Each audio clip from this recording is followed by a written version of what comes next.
karena ikan memberi kita protein. Dan kalau Anda makan ikan, sebaiknya pilih bagian kepalanya tuh, karena kepala ikan lebih bergizi daripada kepala negara.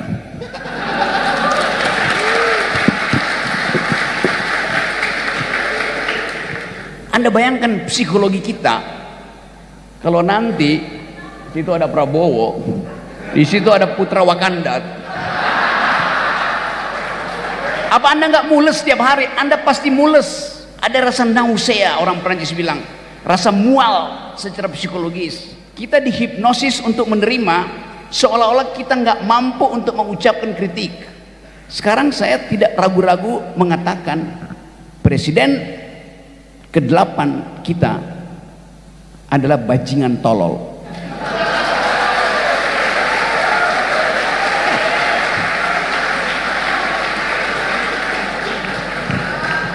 Saya sebut presiden ke-8 ya, saya nggak sebut namanya. Nah sekarang seandainya pemerintah ingin berperan untuk menumbuhkan ekonomi lokal, bagaimana caranya? Melalui APBN. Sementara rejim yang akan datang sudah memastikan legasi Pak Jokowi harus dijaga. Artinya IKN akan diteruskan. Kebutuhannya kira-kira 450 sampai 500 triliun untuk IKN. Pak Prabowo harus penuhi janji makan siang gratis. Berapa jumlahnya? 500 triliun. Sekarang yang akan kita dengarkan adalah Profesor anti IKN.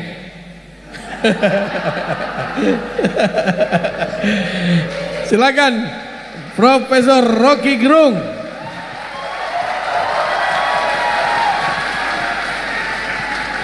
Oke, terima kasih teman-teman.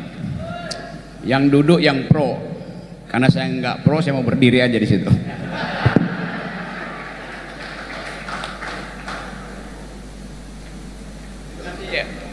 Panitia Dies Natalis, saya ucapkan selamat berdies. Dan ini UNIPMA, Universitas Pembuat Masalah.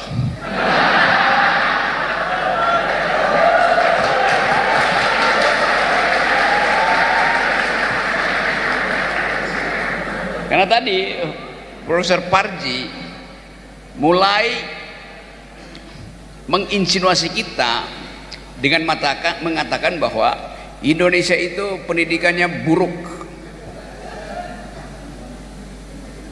Lalu dia bandingkan dengan apa yang terjadi di Jepang. Satu sejarah yang kita tahu bahwa Jepang memang ditumbuhkan kembali oleh Kaisar Hirohito setelah Kaisar itu menyadari bahwa seluruh infrastruktur industri di Jepang dihancurkan oleh sekutu dengan percobaan pertama. Bom atom itu diledakkan di dua kota, Nagasaki dan Hiroshima, hancur. Tetapi Hirohito bilang tadi betul, bila saya masih punya sejumlah guru 10, 20, 30 apalagi, saya bisa bangun negeri ini kembali tuh.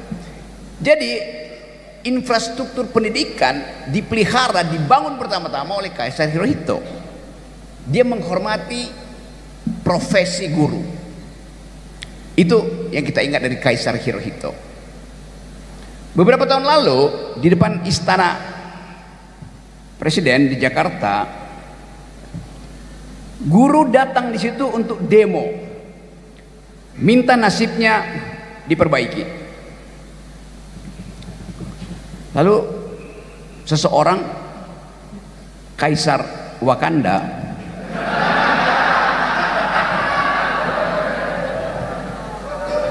tanya pada aparatnya tuh. Kaisar Hirohito bertanya pada Panglima Perang Jepang, ada berapa lagi guru yang tersedia? Kurang lebih 10.000. Oke, mari kita bangun Jepang kembali dengan 10.000 guru. Yang terjadi di depan istana ketika buruh berdemo, Kaisar Wakanda bertanya, masih ada berapa guru yang berdemo di depan istana? Kata ajudannya, masih ada 10.000 guru berdemo. Kalau begitu, mari kita kabur ke Kalimantan.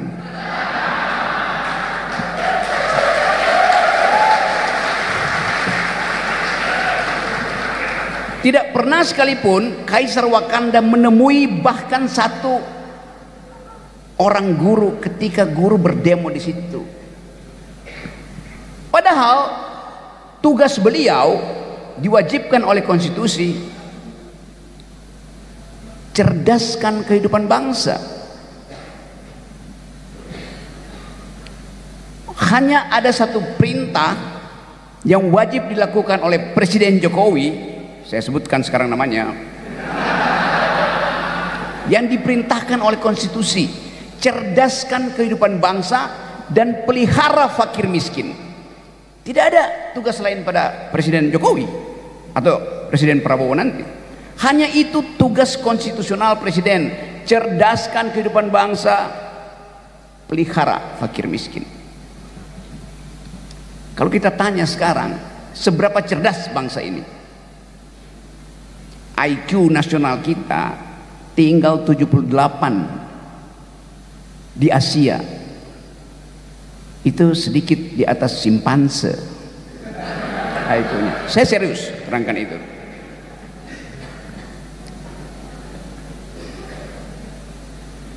Apa yang terjadi pada kawan-kawan guru kita? 43% dari pemain pinjol adalah guru.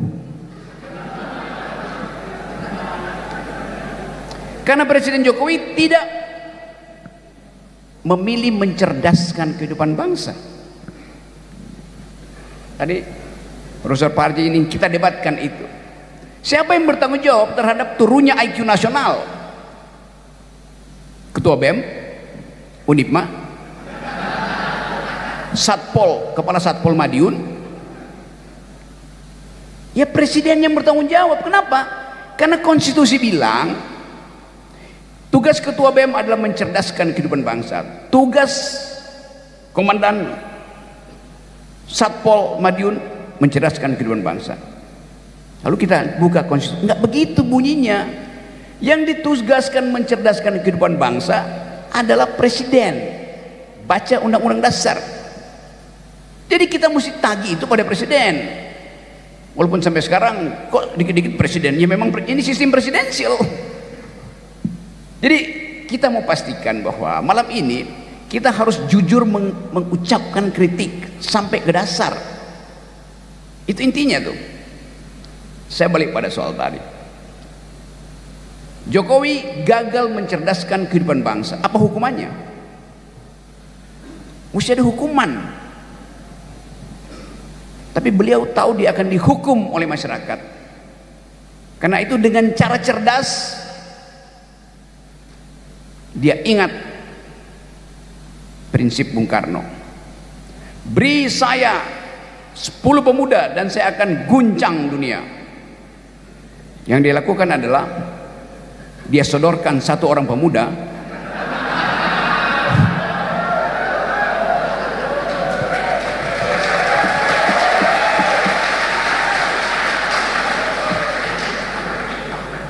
dan Indonesia jadi kacau.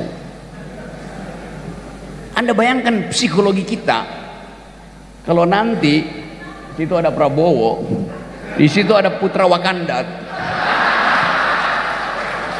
Apa Anda nggak mules setiap hari? Anda pasti mules. Saya mau terangkan itu sebagai problem. Ada rasa nausea, orang Perancis bilang, rasa mual secara psikologis. Karena Anda tahu genealogi asal usul asbabun nusul dari peristiwa pemilihan presiden kemarin. Fakta-fakta ini saya mau terangkan pada saudara, karena seringkali kita dihipnosis untuk menerima seolah-olah kita nggak mampu untuk mengucapkan kritik. Sama seperti kasus saya, sampai sekarang di Bareskrim ada 37 kasus saya tuh dilaporin. Jadi saya senang diundang oleh Unipma karena di sini saya jadi narasumber sebelum saya jadi narapidana.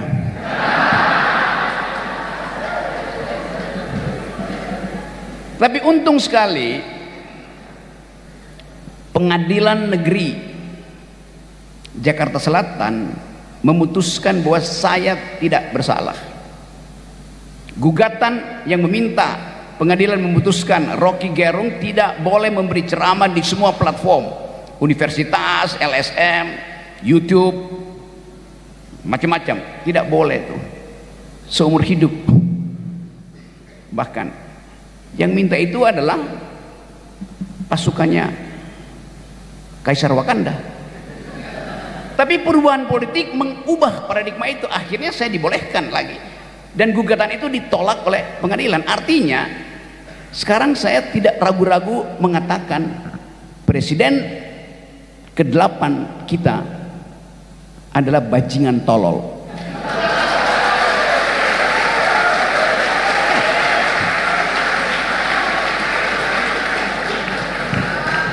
Saya sebut presiden ke-8 ya, saya nggak sebut namanya. Begitulah kita harus secara tega mengatakan bahwa yang saya ucapkan itu dibenarkan oleh pengadilan. Karena pengadilan mengatakan dalil Pak Rocky itu, dalil saudara Rocky Gerung ada dalil akademis, dalil untuk mengkritik kebijakan itu. Itu dasarnya saya anggap bahwa Unipma ini adalah universitas pencari masalah, bahkan mengundang saya itu nyari-nyari masalah.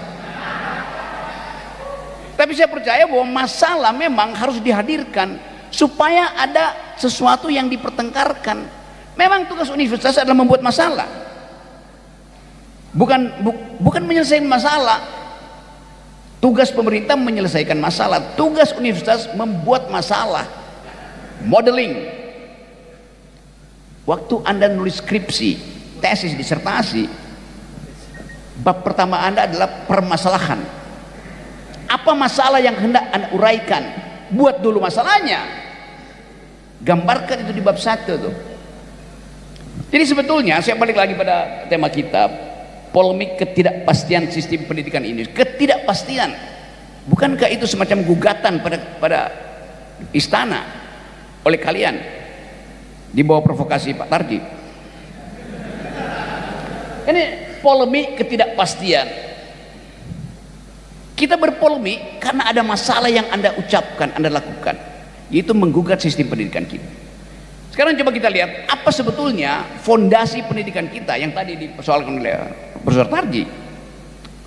Apa yang bisa menjadi roadmap, penuntun paradigma supaya kita bisa tiba pada perintah konstitusi, yaitu bangsa ini sudah dicerdaskan, fakir miskin sudah dipelihara. Sekarang kita lihat perbandingannya.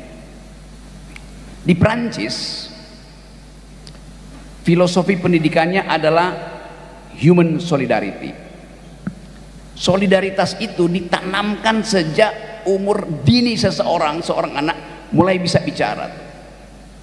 Kenapa human solidarity jadi dasar filosofi pendidikan Prancis? Karena ada peristiwa dramatis, tragis yang kita sebut sebagai revolusi Prancis. Egalite, fraternite, liberté. Warga negara harus hidup di dalam egalitarianisme, kesederajatan, hidup di dalam liberté, kemerdekaan, dan hidup dalam fraternite, persaudaraan. 3 prinsip itu dihasilkan melalui sebuah peristiwa yang terjadi di bulan Juli, di sebuah pagi di alun-alun kota Paris, ketika Raja Louis XVI diarak menuju alun-alun, ditaruh di bawah pisau gilotin, dan dalam 2 menit seret kepalanya putus. Padahal sebelumnya raja ini mengatakan mahkota saya itu dipasangkan oleh Tuhan, karena itu tidak mungkin dia copot dari kepala saya. Rakyat membuktikan bukan mahkotamu aja yang bisa copot dari kepalamu, kepalamu bisa putus dari badanmu. Itu hasil dari revolusi Prancis yang menganggap bahwa Louis XVI keterlaluan karena dia mengklaim l'état c'est moi, aku adalah negara. Jadi peristiwa pertama itu yang kita ingat sebagai jejak pertama kedaulatan rakyat diucapkan, itu berdarah-darah hanya untuk mengembalikan kedaulatan rakyat. Kita ingat Prancis karena ada revolusi sosial di Prancis. Revolusi sosial artinya berubah rejimnya dari sistem kerajaan pergi pada sistem kedaulatan rakyat, berubah secara kualitatif. Itu filosofi dari sistem pendidikan Prancis. Karena itu sekarang tidak ada polemik di Prancis, semua orang terima prinsip itu. Bahkan prinsip itu diperluas menjadi prinsip penerimaan negara bahkan terhadap warga negara lain yang mencari suaka karena disolimi di negara lain. Dasarnya adalah kedaulatan rakyat. Kita bandingkan sistem pendidikan di Amerika. Di Amerika tidak menganut prinsip human solidarity, yang ada adalah liberalisme. Artinya setiap orang boleh bermimpi untuk mencapai cita-citanya asal dia mampu untuk berkompetisi. Itu intinya tuh. Karena Amerika tidak pernah mengalami revolusi sosial, yang ada revolusi kemerdekaan, membebaskan Amerika dari penjajahan Inggris. Prancis ada rakyatnya, rakyat Prancis. Amerika nggak ada rakyat. Semua rakyat Amerika, warga negara Amerika itu statusnya adalah pendatang, imigran. Siapa orang asli Amerika selain suku Indian yang kemudian tersisih? Warga negara Amerika sekarang adalah pendatang semua, imigran. Karena itu dimungkinkan setiap orang untuk mengklaim dia mampu untuk bersaing dan menjadi presiden. Walaupun Amerika hak pilih pada perempuan itu baru tahun 1920-an dikasih hak pilih. Tetapi akhirnya kita lihat bagaimana sistem yang liberal itu memungkinkan warga negara yang tadinya dianggap sebagai budak oleh masyarakat kulit putih bisa jadi presiden. Obama adalah contoh bagaimana kebebasan itu bisa menghasilkan mimpi yang dibawa oleh seorang kulit hitam. Karena ada kebebasan di situ tuh. Jadi sebetulnya kalau kita lihat dari sudut sejarah, pembanding kita adalah Perancis dan Amerika. Sekarang kita tanya, paradigma apa yang dianut oleh bangsa ini? Ya, ada Pancasila, iya, tapi itu sesuatu yang diabstrakkan sebagai nilai yang ingin kita capai itu, yang ditulis, diriset dengan bagus oleh Profesor Tarji. Satu-satunya ingatan historis kita tentang ideologi pendidikan kita, tentang paradigma pendidikan kita adalah warisan pikiran dari Ki Hajar Dewantoro. Ing ngarso sung tuludo, begitu. Ing madya mangun karso tutwuri handayani. Tapi itu idealnya yang hari ini berubah menjadi ing ngarso sung korupsi, ing madya mangun dinasti, tutwuri cawe-cawe. Faktanya begitu. Yang dipraktekkan oleh Raja Wakanda bukan lagi apa yang dipikirkan oleh Ki Hajar Dewantoro. Itu yang menerangkan kenapa pendidikan kita drop terus. IQ kita tinggal 78, Vietnam 105, Singapura 115. Jadi kalau ada ide untuk menjadikan Indonesia emas di 2045, lalu dikatakan bahwa nanti akan ada bonus demografi di 2045, Anda semua akan jadi, pendapatan Anda akan naik 20 kali lipat di 2045, kata Raja Wakanda. Bagus nggak? Bagus memang. Tetapi yang disebut bonus demografi adalah perbandingan Anda hari ini dengan Anda di masa depan, bukan perbandingan Anda di masa depan dengan generasi seusia Anda di negara lain. Itu perbandingannya yang namanya bonus demografi. Jadi kalau pendapatan Anda, oke, kita anggap aja pendapatan Anda dari sekarang naik 10 kali lipat, Anda senang. Tetapi pendapatan Singapura karena IQ-nya lebih tinggi dari Anda naik 30 kali lipat, nggak ada gunanya pendapatan Anda. secara statistik ya minus sebetulnya. Itu yang terjadi hari ini itu. Apalagi kita mesti berkompetisi dengan mereka yang di backup oleh sistem keuangan dunia yang mampu untuk minjem hanya dengan mengatakan saya bakal lulus. Financial institution kasih pinjaman. Anak Amerika itu tingkat 2 dia udah bisa minta pinjaman uang ke bank. Karena bagi orang Amerika, ketika Anda berumur 17 tahun, Anda tidak akan lagi dibiayai oleh orang tuamu, Anda cari duit sendiri. Dan dia bisa dapat beasiswa untuk sekolah, bahkan untuk membuka startup, usaha startup. Itu anak muda Amerika di backup oleh negara supaya dia mandiri. Anak muda Indonesia di backup oleh bapaknya supaya jadi wakil presiden. Jadi kita mau bikin perbandingan itu dalam upaya kita menemukan di mana sebetulnya kekacauan desain pendidikan kita, karena tidak ada kompetisi di dalam berpikir. Apa akibatnya? Tidak ada keinginan untuk saling berdebat. Padahal pendidikan itu dimulai dengan mempersoalkan pikiran orang. Kalau Anda punya pikiran dan pikiran Anda tidak diganggu oleh pikiran yang lain, itu artinya Anda sedang berdoa. Doa nggak boleh diganggu, pikiran harus diganggu. Pikiran hanya disebut pikiran kalau ada yang mengganggu pikiran. Anda nulis skripsi, Anda nulis tesis, Anda nulis disertasi, dan hasil disertasimu itu hanya disimpan di perpustakaan, tidak pernah dibongkar secara metodologis, itu artinya disertasimu itu berat karena tebal, bukan karena berisi. Demikian juga karya ilmiah yang lain.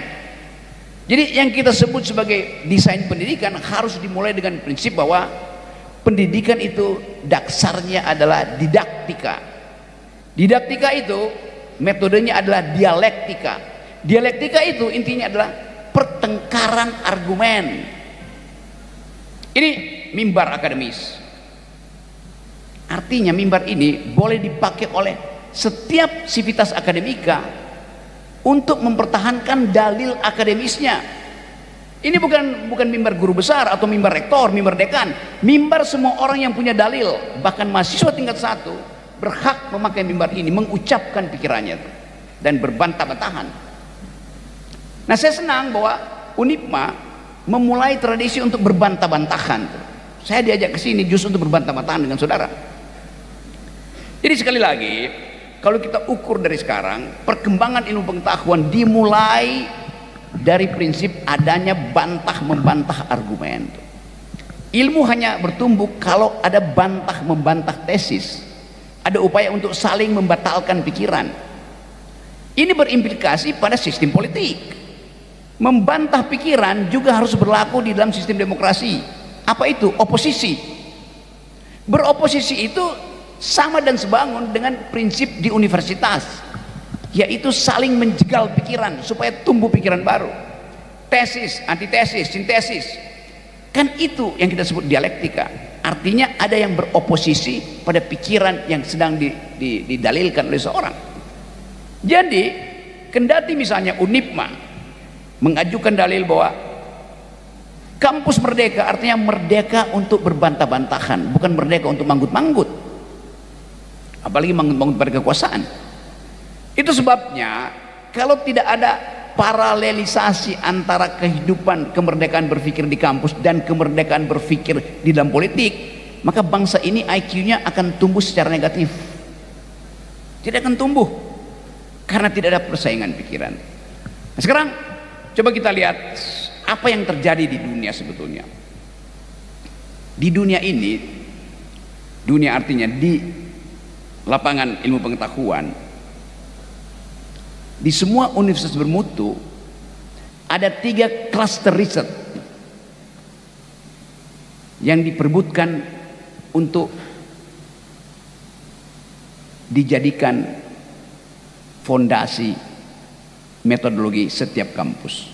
Yang pertama adalah riset tentang asal usul kita sebagai manusia, riset tentang DNA, riset tentang human genome, Untuk mengetahui Anda itu punya tradisi makan dari zaman nenek moyangmu, makan daging misalnya atau makan tumbuh-tumbuhan, itu akan mempengaruhi sistem psikologimu.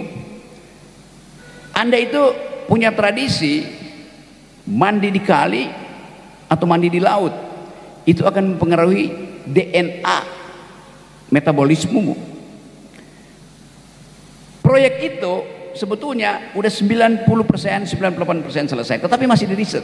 Sehingga kita bisa tanya misalnya, Pak Tarji asal usulnya dari mana?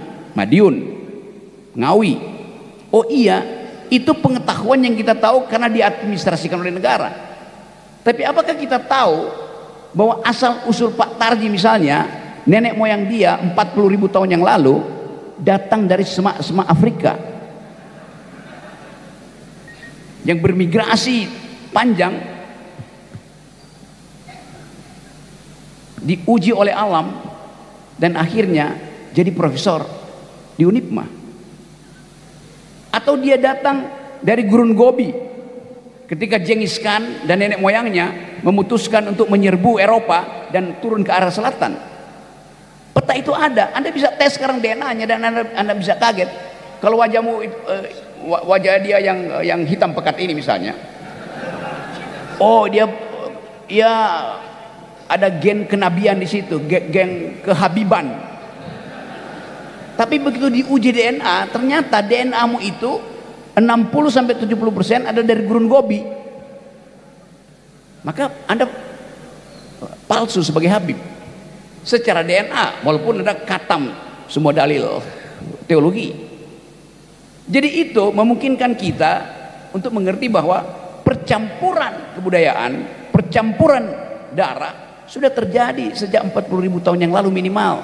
Sehingga gak mungkin lagi ada yang mengklaim bahwa darah saya murni, darahmu tidak murni.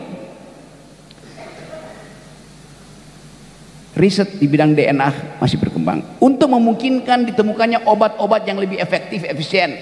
Kalau DNA-mu diketahui, di-trace ke belakang, oh pencernaanmu itu dari awal adalah pemakan tumbuh-tumbuhan.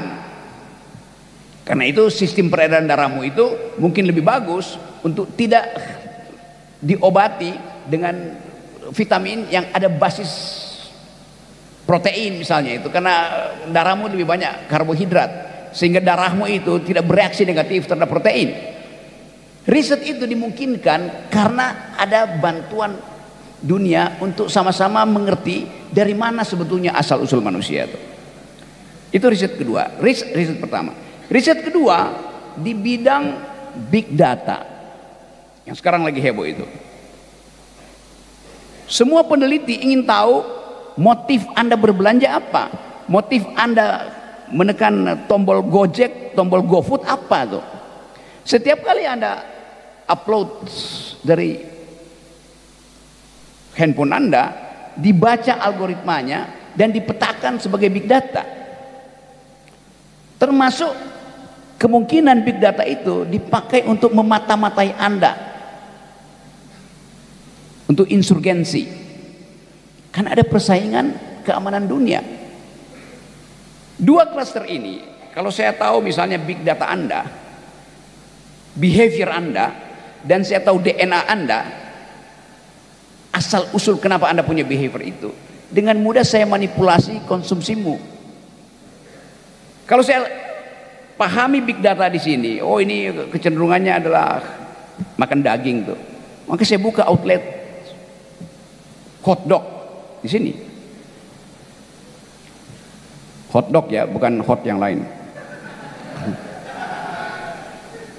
Jadi dengan mudah sebetulnya perkembangan ilmu pengetahuan membentuk kembali peradaban baru yang tadi disebut percepatan perubahan metodologi ilmu pengetahuan yang kita sebut disruption.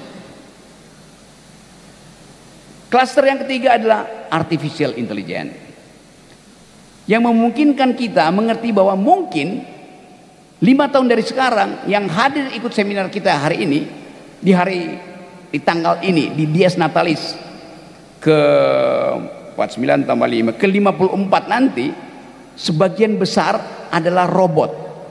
Itu mungkin terjadi. Karena ilmu robotik itu teknologi informasi berkembang setiap 8 jam.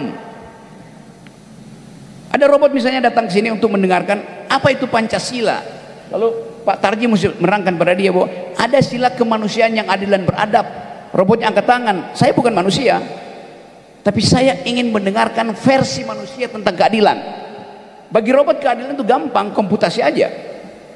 Jadi kita mesti membayangkan bahwa 5-8 tahun ke depan akan ada jenis umat baru yang bukan manusia hidup bersama-sama kita. Anda datang ke Jepang, hampir semua hotel itu Anda reservasi, Anda diterima oleh robot. Pelayan Anda adalah robot yang di brief melalui proyek artificial intelligence. Jadi fakta-fakta itu mesti kita dalilkan hari ini supaya UDIPMA punya perencanaan pendidikan melayani kebutuhan penelitian ke depan. Rekayasa DNA, big data, artificial intelligence. Jadi saya gembira bahwa tadi diterangkan oleh universitas bahwa telah ada laboratorium yang lengkap di situ. Oke, kita gembira. Tetapi kalau cuma UNIPMA yang doyan cari-cari masalah, kampus lain akan tertidur. Jadi ucapkan sesuatu dari kampus ini bahwa ini kampus ingin menghasilkan pemikir-pemikir baru di bidang DNA dengan bantuan artificial intelligence untuk menemukan yang sampai sekarang masih tanda tanya apa yang akan disebut sebagai energi terbarukan dan sustainable. Sampai sekarang riset itu tertutup karena riset energi sekaligus bersifat riset keamanan, riset intelijen. Minggu yang lalu saya baca di majalah Foreign Affairs tulisan dari Luhut Binsar Panjaitan yang judulnya mengancam Amerika, kalau Anda tidak peduli dengan nikel Indonesia, maka industri otomotif berbasis listrik EV itu, electronic vehicle-mu itu tidak akan berkembang. Anda bayangkan frustrasi orang Indonesia, dia punya nikel tapi Amerika nggak mau beli. Elon Musk datang ke sini dengan menipu. Apple datang ke sini juga dengan menipu. Marahlah pemerintah Indonesia sehingga Pak Luhut harus menulis artikel itu. Dan kita tahu Foreign Affairs itu adalah panduan pemerintah atau akademisi untuk melihat perkembangan peristiwa ekonomi politik dunia dari perspektif alternatif. Luhut Binsar Panjaitan menulis di situ. Bagus argumennya, tetapi di ujungnya dia bilang begini, silahkan, masalahmu kami udah ketahui. Kalau Anda tidak ingin menyelesaikan masalah ini bersama kami, maka kami akan tinggalkan Anda. Itu ancaman misalnya yang memberi spirit pada Cina. Jadi kita mesti baca itu, artikel itu sebagai umpan pada Amerika, dan kalau dia nggak mau maka ada alasan Indonesia untuk pergi pada Cina. Tapi pertanyaannya, Cina juga mengalami kesulitan dalam pertumbuhan ekonomi. Jadi kita dijepit oleh ketidakpastian. Apakah kita bisa tumbuh sebagai bangsa yang punya pikiran tajam di dalam melayani kebutuhan pembicaraan tentang energi alternatif? Saya teruskan lagi cerita ini sedikit. Pak Luhut menulis itu kira-kira 1 minggu yang lalu. 3 hari yang lalu saya baca artikel yang juga kalau Pak Luhut baca mungkin dia akan kaget, bahwa pemerintah Amerika mensponsori satu riset tentang energi terbarukan melalui perusahaan yang namanya Natron. APBN dikasih pada perusahaan itu tuh, di backup untuk menemukan energi alternatif yang sekarang sudah disebutkan, yaitu sodium ion. Artinya nikel itu udah tenggelam, nggak ada yang pakai. Tapi kita masih ngomong tentang hilirisasi nikel. Bayangkan misalnya kalau seorang profesor dari sini, ahli kimia, ahli teknik, pidatokan itu bahwa ada kontradiksi antara keinginan pemerintah untuk hilirisasi nikel dengan temuan-temuan energi baru yang mungkin udah diriset 30 tahun lalu baru sekarang dibocorkan. Sama seperti hidrogen, udah diriset lama sekarang dibocorkan. Jadi bayangkan fungsi universitas seharusnya memantau penelitian-penelitian yang sifatnya tersembunyi, yang memungkinkan UNIPMA mengerti bahwa Indonesia akan ditipu oleh industri-industri besar karena gagal untuk meningkatkan kecerdasan bangsa. Itu dasarnya kan. Berapa banyak sponsor negara untuk pelatihan periset? Minim sekali, padahal APBN kita setara dengan APBN Vietnam mewajibkan 20-25% dana itu tiba ke lembaga-lembaga studi. Kan itu perintahnya begitu. Tapi apa yang kita peroleh hari ini? Pembangunan infrastruktur mendahului pembangunan akal. Presiden Jokowi memperpanjang terus jalan tol sambil memperpendek jalan pikiran. Kayak itu dasarnya tuh. Jadi saya mau terangkan ini sebagai problem yang akan Anda hadapi nanti tuh. Anda dibujuk dengan slogan apa namanya, Indonesia akan maju kalau terapkan industri 4.0, sementara presidennya otaknya 0.4 dari segi perintah konstitusi. Jadi sekali lagi kita pakai kesempatan ini untuk tadi ajakan untuk berdialog sambil memperhatikan hal-hal kritik yang memungkinkan batalnya negara Republik Indonesia. Pancasila mungkin abadi, tapi NKRI bisa batal hanya karena ketololan seorang pemimpin. Terima kasih.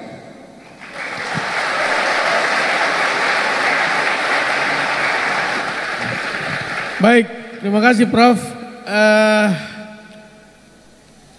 Jadi di sini adalah tempat kita harus melakukan adu pikiran, ya Prof.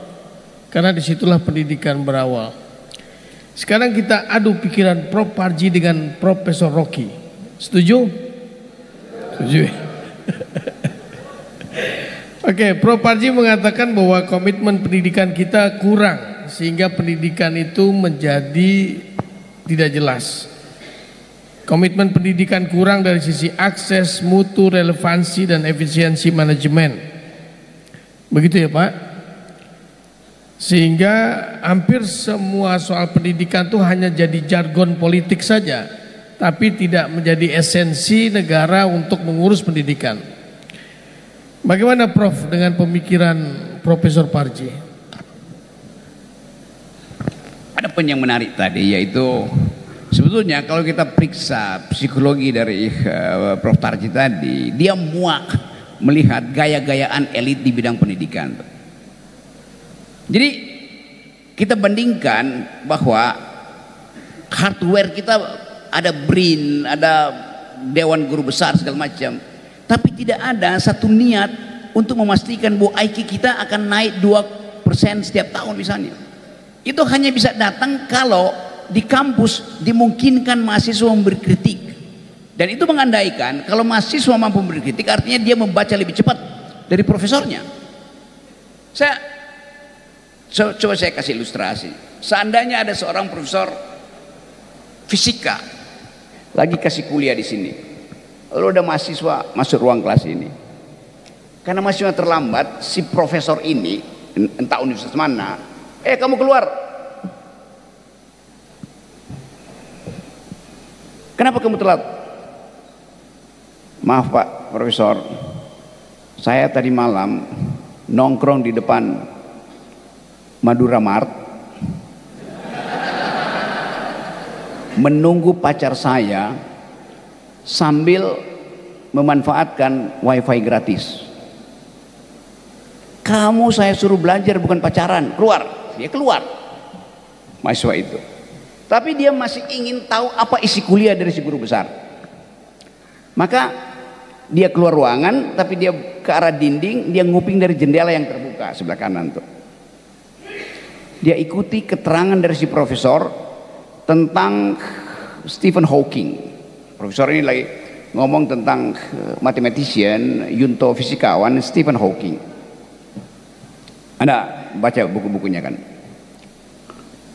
Pada waktu si profesor sedang menerangkan, si mahasiswa itu tahu bahwa ada kesalahan di dalam keterangan si profesor. Karena dia tidak membaca bahwa ada riset terakhir yang diinisiasi oleh namanya CERN, satu laboratorium yang menguji percepatan akibat dari percepatan partikel terhadap kondisi-kondisi energi itu. Bahkan ingin dicari apa sebetulnya partikel pertama yang membentuk bumi ini. Percobaan itu kira-kira 2 bulan lalu dilakukan, dan itu yang memungkinkan orang untuk riset bahkan pada tingkat yang subatomik. Si anak muda tadi sebetulnya waktu dia lagi cari wifi di Madura Mart sambil nunggu pacarnya, dia membuka jurnal Nature. Dia temukan artikel itu. Maka dia sebetulnya ingin katakan, Pak Profesor, yang Anda ucapkan itu salah. Karena si profesor selama 3 bulan ini nggak membaca jurnal karena dia sibuk nyalek.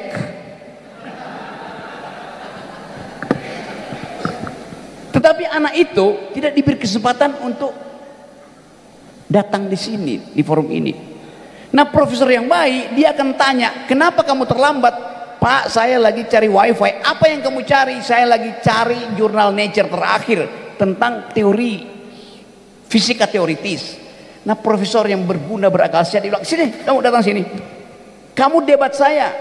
Apa tesis terakhir dari jurnal Nature? Terjadi percakapan intelektual di situ tuh. Bahkan si profesor bilang, kamu gantikan forum ini, saya mau dengar kamu tuh. Itu namanya dialektika, itu namanya didaktika. Jadi arogansi para dosen di universitas itu membatalkan kritisisme dari mahasiswa itu. Arogansi dari para politisi membatalkan kritik oposisi. Itu yang nggak terjadi. Jadi betul tadi Pak Profesor bahwa ada desain yang salah di dalam mengelola pendidikan tinggi, bahkan dari sistem awalnya. Mungkin dari SMP udah kacau tuh. Karena itu yang mesti kita lakukan adalah ajarkan murid menggeleng, bukan mengangguk. Kalau dosenmu lagi ngomong, menggeleng aja, salah, bodoh, tolol, dungu. Sampai saudara saudara temukan tesis yang keliru pada uraian sang profesor. Lalu Anda angkat tangan. Pak dosen, menurut saya Anda keliru. Bukan minta izin, Pak dosen, boleh saya minta izin bicara? Enggak. Mimbar akademis diberikan untuk mereka yang punya dalil. Dalil itu nggak perlu minta izin. Sekarang diskusi biasa, izin bertanya. Wartawan pun izin bertanya pada menteri. Lo wartawan itu punya hak untuk bertanya, nggak perlu minta izin pada menteri. Anda bayangin mental itu masuk ke dalam semua sistem hierarki politik, jurnalis, pengetahuan. Jadi hilangkan hierarki itu supaya pengetahuan tumbuh. Jadi mulai sekarang menggelenglah. Menggeleng artinya berupaya untuk mengeluarkan pikiran. Itu namanya menggeleng. Ada gerakan yang sama, menggeleng juga. Tapi itu tanda dia tidak berpikir, alias pelangak pelongok. Oke.